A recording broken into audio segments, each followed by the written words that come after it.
Madame, Messieurs, bonsoir. Merci de votre fidélité. Bienvenue au Grand Plateau, votre magazine de chaque mardi et jeudi sur CCTV, sur Radio Liberté Kinshasa. Merci également à vous qui ne cessez de nous appeler ou de nous écrire depuis l'étranger. Vous le suivez, c'est peut-être sur le bouquet Orao, mais aussi à travers les sites d'information Doudou Montiri TV. Nous sommes très heureux de vous retrouver ce soir pour parler de l'actualité en République démocratique du Congo.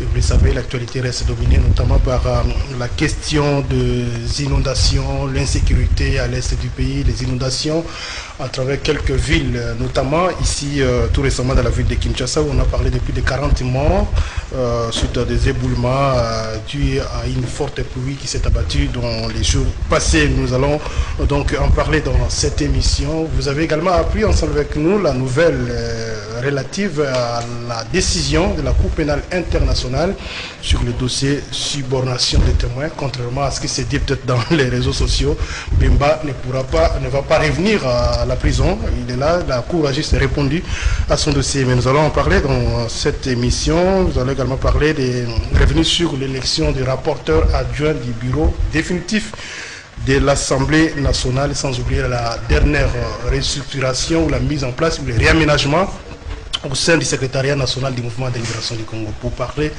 de toutes ces questions, nous recevons pour vous ce soir Madame Annie Mumbouza, le député réélu de la circonscription électorale de Boudjala dans la province du Bangui, ministre, si on peut le dire comme ça, ou secrétaire national du mouvement de libération du Congo, chargé des questions environnementales, avec elle nous allons pouvoir aborder ces questions. Madame Annie, honorable, bonjour.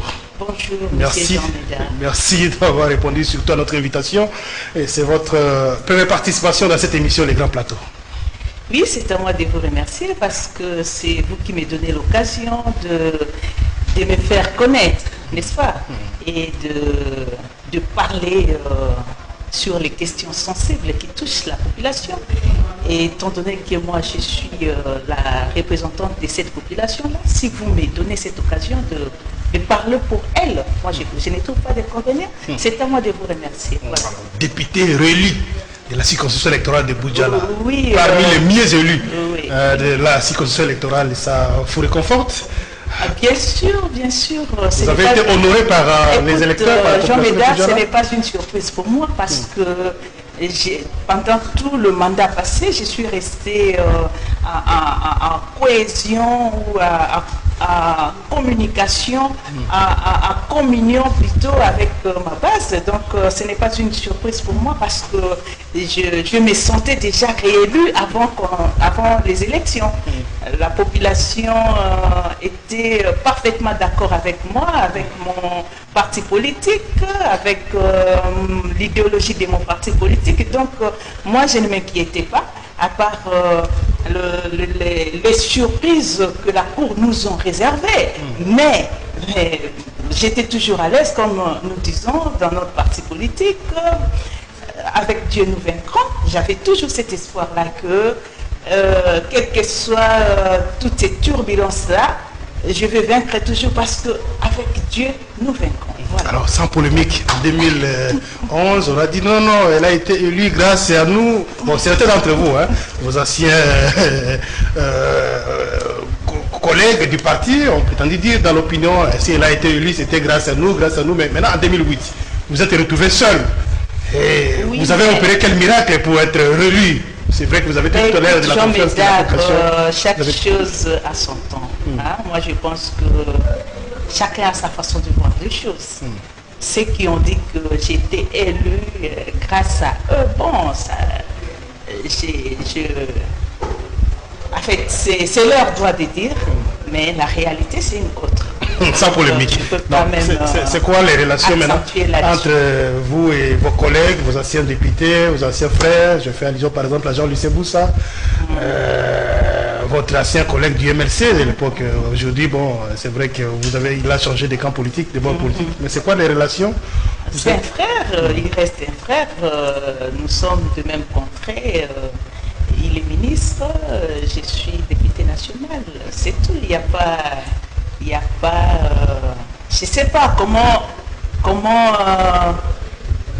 développer cette question. Il est là où il est, moi aussi je suis là où je suis. Chacun fait ce qu'il peut faire. Chacun fait son travail. Voilà.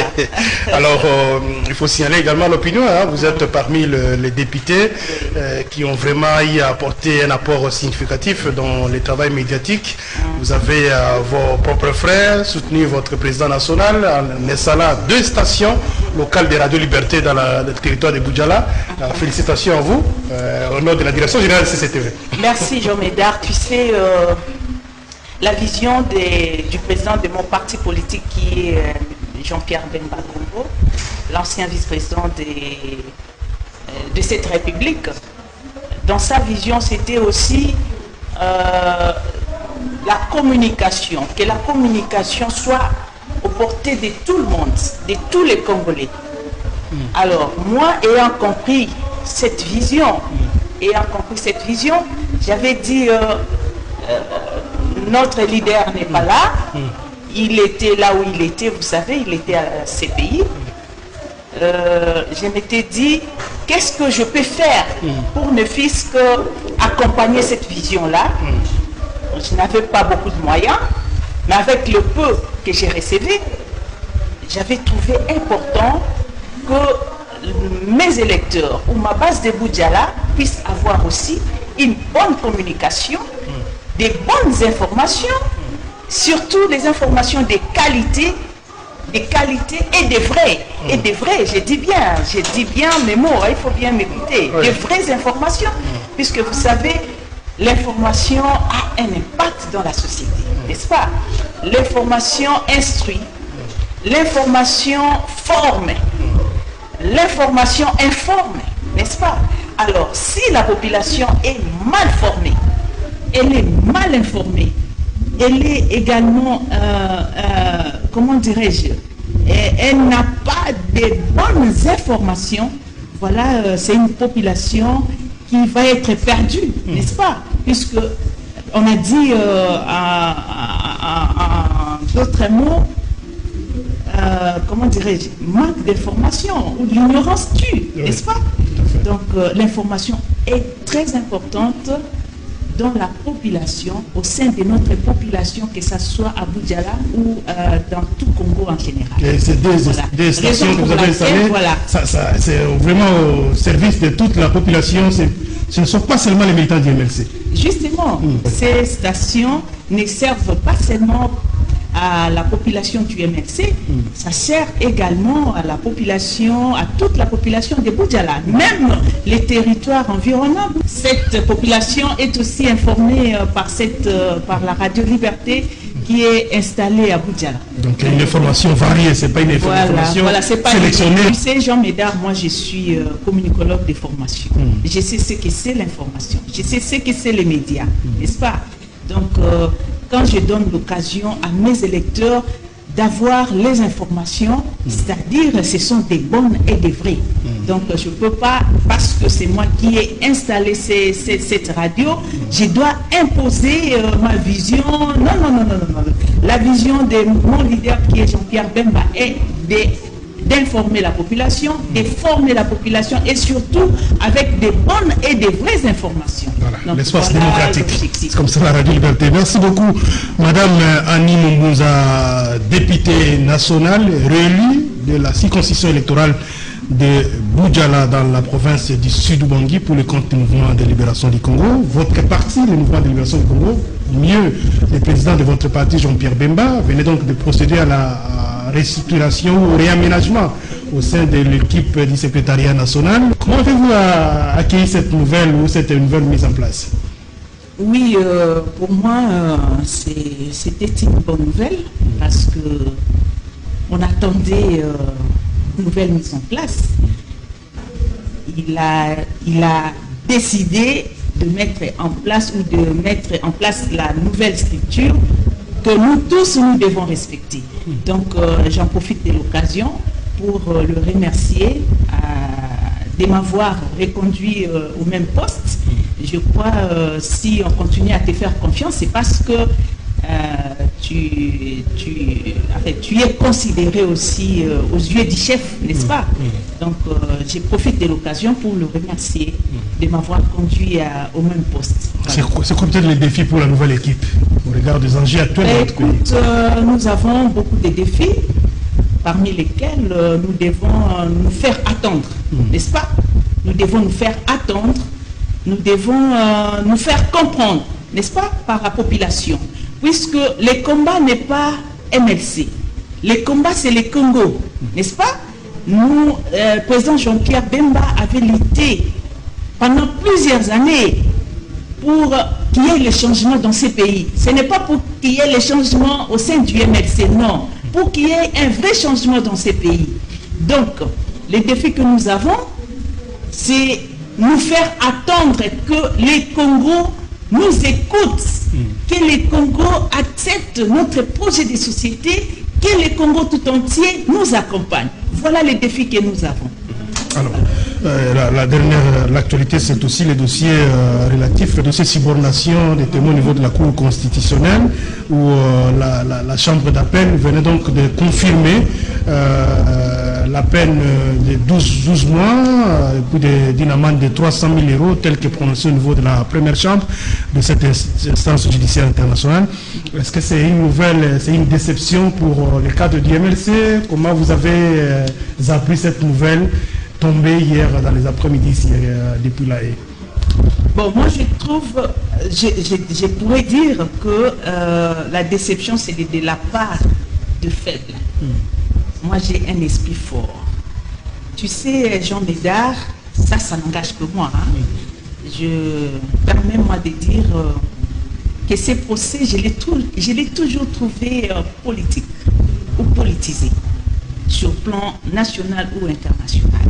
Donc ça ne me fait pas peur. Moi personnellement, ça ne me fait pas peur. Tu sais l'histoire de Mandela. Mandela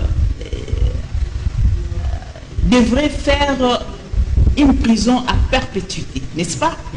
Mais après 27 ans, on avait trouvé bon de le faire sortir parce qu'il y avait une forte crise en Afrique du Sud. Cette crise-là devait s'arrêter qu'avec la présence de Mandela au pouvoir, n'est-ce pas? Mais tout ce qui se passe aujourd'hui dans mon pays, et que même si la CPI prononcée en défaveur de mon leader qui est Jean-Pierre Bemba, moi je ne suis pas étonné ou ça ne m'étonne pas. Étant donné que c'est un procès depuis le début jusqu'à la fin, je l'ai toujours trouvé politique, ça ne me fait pas peur parce que le pays, mon pays qui est le Congo démocratique, a besoin de M. Jean-Pierre Bemba. Pourquoi le pays a besoin de M. Jean-Pierre Bemba? C'est parce que vous savez tout ce qui se passe aujourd'hui. Le pays a besoin de son charisme, n'est-ce pas? Le pays a également besoin de son leadership. Le pays a également besoin de sa voix aussi. Tu sais, quand un chef parle, ça doit se faire sentir que c'est un chef qui parle, n'est-ce pas? Mais aujourd'hui, le pays a besoin de cette voix-là. Donc, quelles que soient toutes les manigances qui sont en train d'être faites au niveau, que ce soit national ou international, moi je vais dire que les militants et militantes du MLC ne tremblent pas. Puisque notre objectif est qu'un jour Bemba dirige ces pays. Un point barre. Un point barre. Hein? Donc pas de panique. Il faut garder la sérénité. Il faut garder la sérénité. D'ailleurs, moi j'en suis fier parce qu'on ne jette la pierre qu'aux fruits mûrs, n'est-ce pas? Donc, Jean-Pierre Bemba étant un fruit mûr, raison pour laquelle on lui jette tout le temps des pierres.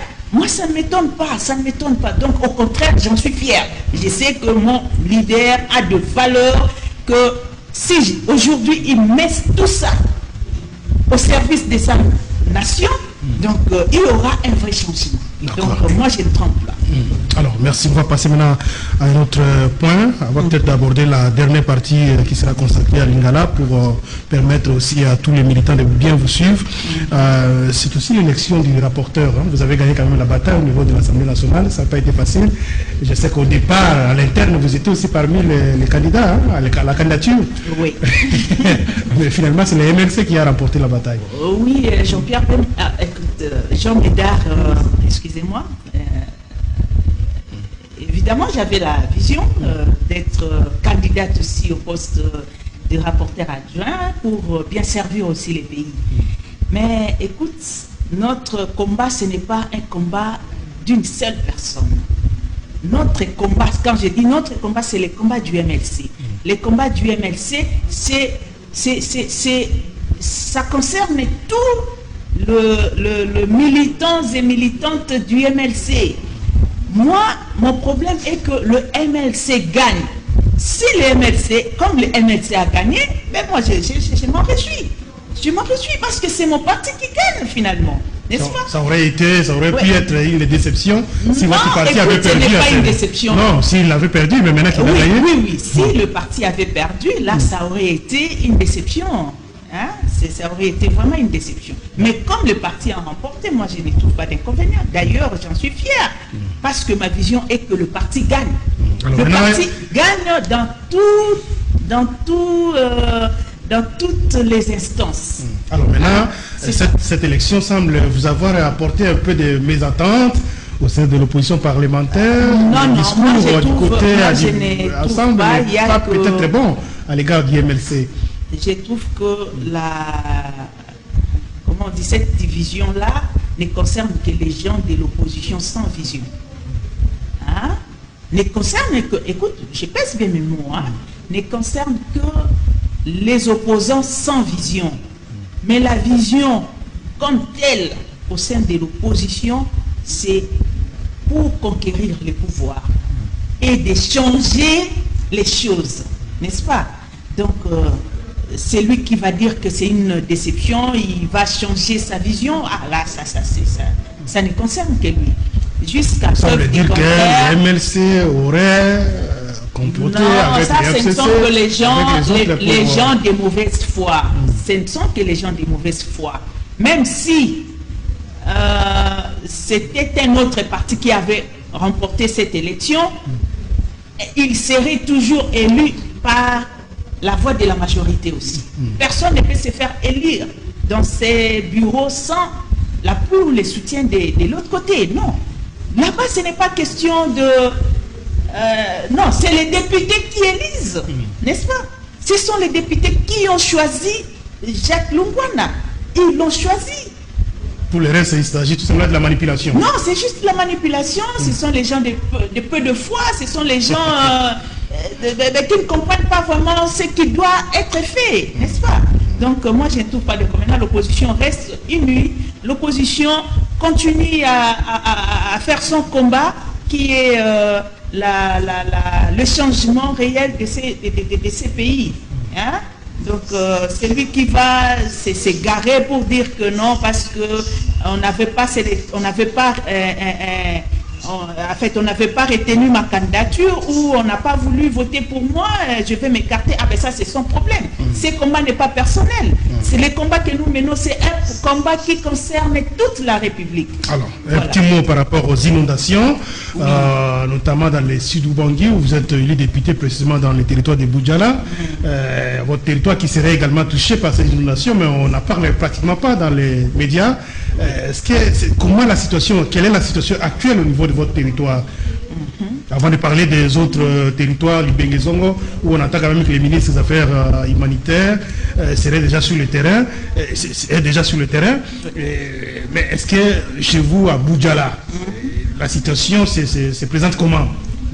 Oui, mais je crois le ministre des Actions humanitaires a tous ces tableaux-là. Boudjala aussi est concerné dans cette catastrophe. Boudjala aussi est concerné. Je l'ai vu, je l'ai suivi à travers le média. Il a commencé d'abord par Sonko. Mais moi, personnellement, j'ai dit que l'exécutif fasse son travail. comme il est en train de faire. Nous, notre travail, c'est contrôler, n'est-ce pas? On va, après lui, on va voir si réellement tout était bien fait, comme prévu dans les tableaux qu'on lui avait présentés. Hein? Donc, je lui donne la chance parce qu'il s'agit là de nos compatriotes qui sont dans la détresse. Donc, si le gouvernement est descendu pour leur porter le soutien, en tout cas, moi j'encourage, je veux que monsieur le ministre fasse bien son travail pour qu'il n'y ait pas de retombées. Voilà. Alors, au départ de la situation, certains d'entre vous de l'Équateur, les élus, ont semblé donc décrier le fait que ça a pris beaucoup de temps pour que le gouvernement puisse intervenir. Bon, finalement, c'était un problème de moyens. L'essentiel, c'est que le gouvernement est descendu sur le terrain pour résoudre les problèmes dans son pays. Oui, justement, c'est le problème qui a posé un moment parce que, tu sais, Jean Médard, dans la gouvernance, il y a ce qu'on appelle aussi les urgences. Quand il y a les urgences, on ne fait pas attendre parce que s'il y avait 1 ou 2 morts, plus qu'on attend, le nombre de morts aussi s'augmente, n'est-ce pas? Donc, nous n'avions pas vraiment apprécié au départ de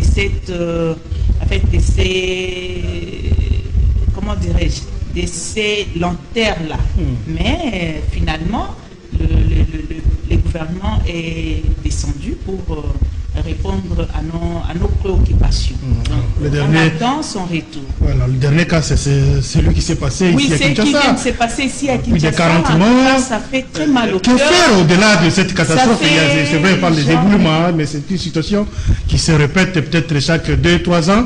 Alors, que faire en termes de solutions? Vous êtes parlementaire. On ne peut pas se contenter seulement de décrier, se lamenter, pleurnicher, mais c'est quoi les solutions pour éviter ou réduire un peu l'ampleur de la situation dans l'avenir? Oui, Jean Médard, ça fait très mal, la situation qui vient de se passer ici à Kinshasa. D'abord, je profite de cette occasion pour présenter mes condoléances à toutes ces familles éprouvées. J'ai suivi dans un forum les débats de certains élites dans notre pays en disant que les responsabilités sont départagées tantôt d'une part de la part de la population et d'autre part de la part des gouvernants ou des gouvernements. Bon, moi je dirais la population en principe c'est comme un enfant. Un enfant, on doit lui apprendre tous les jours. On doit chaque fois lui créer toujours un cadre de bien se comporter pour que son avenir soit meilleur. Voilà un peu un exemple ce que je pourrais dire de la part des gouvernements. Ce que je n'ai pas trouvé bon, ces gens, quand ils construisent, on dit bien la construction anarchique, voilà. Mais quand la population fait ces constructions, c'est aux yeux du gouvernement, n'est-ce pas? Des gens qui gèrent, n'est-ce pas? Si vous approchez cette population, elle vous dira, non, nous avons tous nos droits, nous avons le papier, des documents, comment on appelle le service? Certificat d'enregistrement, tout ça là, ils sont bien enregistrés, autorisation de bâtir, tout ça. Mais ce qui m'étonne, mais qui donne tous ces papiers-là? N'est-ce pas le gouvernement? En fait, n'est-ce pas disons les autorités. Les autorités. Hein? Donc, moi, je crois que c'est vraiment de la responsabilité des autorités que les autorités puissent vraiment bien diriger son peuple, de leur peuple, disons, que les autorités prennent leurs responsabilités. Si cet endroit n'est pas à construire, il faut vraiment tenir des rigueurs. Il faut vraiment mettre l'accent que cet endroit, on ne peut pas construire. Ce n'est pas ou bien un responsable, il vient, il dit non, je donne le papier, mais après moi, bon, peut-être quelqu'un viendra pour dire que cet endroit n'est pas bien à construire. Il va... Non, non. Quand on engage déjà l'État, on doit savoir que l'affaire est toujours, on appelle la succession des affaires, non? Ou bien la continuité des affaires. Donc moi, je pense que c'est le gouvernement de prendre ses responsabilités à main. Alors, maman, nous sommes na grand plateau pendant ndeko bazolanda biso peut-être pe na mboka na Kinshasa po bayoka mo malamu mo makambo ebele wana na lingaki ozongela mo muke o etali dossier ya président la bino Jean-Pierre Bemba na nouveau ya CPI to yoki information ndenge bimilobi bato sous bazo ko benga peut-être pendant retour ba est-ce que Jean-Pierre Linga zo sous prison ayete président zo sous prison te mais moi réaction les années pour le dossier l'équipe et puis message nous quoi ça va militaire à MLC pour makambo wana ya CPI. Merci Jean Médard na lingi koloba boy bato ba bangela eloko wana te Zambie depuis le début il y a posé à président Jean-Pierre T mokona lelo yo ngai personnellement na trouva yango kaka dossier moko trop politisé hein, que ça soit au niveau national ou international. Je trouve ça comme ça. Alors ba mingi te Zambie bazwa ndakisa ya lisolo ya Mandela na kati Afrique du Sud azalaki condamné na prison moko ya libela, n'est-ce pas? Kasi ekomaki après 27 ans batufaki nécessaire que nani Mandela il faut abima pour na ko gérer ba situation ekomaki mingi na kati ya Afrique du Sud. Alors ngai na koki koloba susute na mboka na biso lelo nazali kotala makambo ebele maikeza koleka na mboka. Moi personnellement j'ai dit c'est mon président Jean-Pierre Bemba qui peut faire quelque chose. Donc balenga na bango te Zambie ata ndenge balobi bakati mbula moko to kenena na sur plan juridique bakati mbula moko kasi président si asali mibu zomi kuna babimisi balobi ete fait que confirmer que il savait qu'on a conseillé à Ozonga sous prison te a Ozonga sous na prison te au contraire ce pays azana nuna nyongo ya mokonzi na biso Zambie mokonzi a consommé 10 ans kuna inutilement pour na faire lelo balobi azanango acquitté. Donc wana azanango ba faire moko secondaire ezali ba faire principalité kasi atako bongo ezali ko ba ebangisa moto moko te Zambie bitumba ya Congo ezalinde moto oya sengeli Mexico ya sengeli. Merci beaucoup Maman Annie Mombunza députée nationale ya Bujala placé pement le bamuke makamotali ba inondation salimi kuna na Sidu Bangi salimi na Mongala Noru Bangi Kinshasa Kasai partout et sur partout moi mingi mais ya Bujala ça le quoi que je connais peut-être en plein anglais makasi tête on ndengeni situation ezalenge na niveau Bujala. Non en pleurs ezali dosi tolobaki na kanisi na nzela ya bilili botalaki pe biso tango toyambamaki na mokonzi Ngumba na comment on appelle le premier ministre tolobaki azana na cahier de charge wana nyonso azali na yango Bujala ezali concerné akula lelo na minute ndenge nazoyebisa bino akula ezali na kati ya mai nyazana bandeko bazobenga ngai butu moi honorable otiki biso ndengeni akula eza kati ya mai bato bazovivre na se ya mai pe bato bazokufa tango nyonso bazobenga akula ezali mboka oyo epesaki pe ngai bavoi mingi bazali na confiance ya MLC bazali koloba ete mokolo moko ezali bakosunga makasi lokola bokonzi ezali nano na bandeko oyo bazali kodirige lelo nazali kobeta mbela ete akula ezali na kati ya mai ndeko ministre Steve Mbikai soki akoyoka ngai na nzela ya singa oyo tozali koloba akula ezali na kati na mai mimbo ezali na kati ya mai likimi ezali na kati ya mai na kati ya Bujala penza kuna na bamboko ezali nzinga nyonso bazali na kati ya mai. Donc inondation wana et suis presque ba partie ebele na kati ya Bujala. Bon nazali ezali kozanga confiance te mais nazali koloba lokola ministre abanzi na zongo azokende zongo akokoma mwa bisika ebele na koliki ya ete akokoma pe na babisika onga na uti kotanga Zambie yango pe ezali concerné. Voilà. Merci beaucoup Annie Mombunza jali ke bandeko ya Bujala bandeko ya akula bakolanda biso peut-être dans la station ya radio na biso zakuna station ya Bujala pe station ya Likimi. Je crois que bakolanda rosa pas bakolanda biso pour voir qu'est-ce qui s'est occupé de l'intervention au Italie pour qui passe bazana yango. Nous sommes arrivés à la fin de ce grand plateau. Peut-être un petit mot à l'endroit de ceux qui nous ont suivis avant de pouvoir nous séparer ce soir, Madame Annie Mombunza. Bon, le dernier mot, ça ne sera pas le dernier parce que c'est ma première fois d'être ici dans ces plateaux, dans cette émission Les Grands Plateaux. Donc, ça ne sera pas la dernière fois. Bon, mon dernier mot pour aujourd'hui est que nous voulons la réaction du gouvernement dans tout ce qui se passe aujourd'hui dans notre pays. Je crois que vous avez suivi, et vous suivez parce que vous êtes des journalistes. Je vois devant moi, il y a beaucoup de journalistes. À l'Est, il n'y a pas de pain, il n'y a pas de paix. Aujourd'hui, à Kinshasa, des inondations, il y a des morts subites. Vous allez dans des hôpitaux, il y a les gens qui manquent même un franc pour s'acheter le médicament. Donc tout ça, ce sont des problèmes réels, vrais. Alors notre appui avec la population attend de la part du gouvernement une réaction.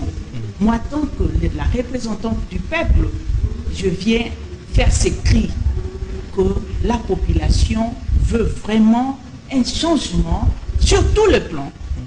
Vous avez l'impression que rien ne va, hein? Non, écoute, Jean Médard, on ne peut pas se voiler des faces, n'est-ce pas? On sait réellement ce qui se passe. Merci. Nous voulons... On a tout compris. Merci beaucoup. Voilà. Merci Nimo Mouza, député national réélu de la circonscription électorale de Boudjala sur la liste du mouvement de libération du Congo. Boudjala se trouve donc dans la province du Sud-Ouangui. Merci d'être venu échanger avec nous dans ces grands plateaux. Nous aurons peut-être l'occasion de vous retrouver très prochainement pour d'autres questions d'actualité. Merci également à toute l'équipe technique. Mouro Ndjambe était derrière les caméras de ce soir, sous la coordination de Doudou Moutiri, l'assistance de Karim Bébé également, a assisté Moro dans la prise de vue, et Bruno Zinga était du côté de la régie finale. Alors, la régie radio, c'est donc Onizim Singani. On se retrouve très prochainement, ce sera avec le même plaisir. Honorable Ali Moussa, merci beaucoup. C'est moi qui vous remercie.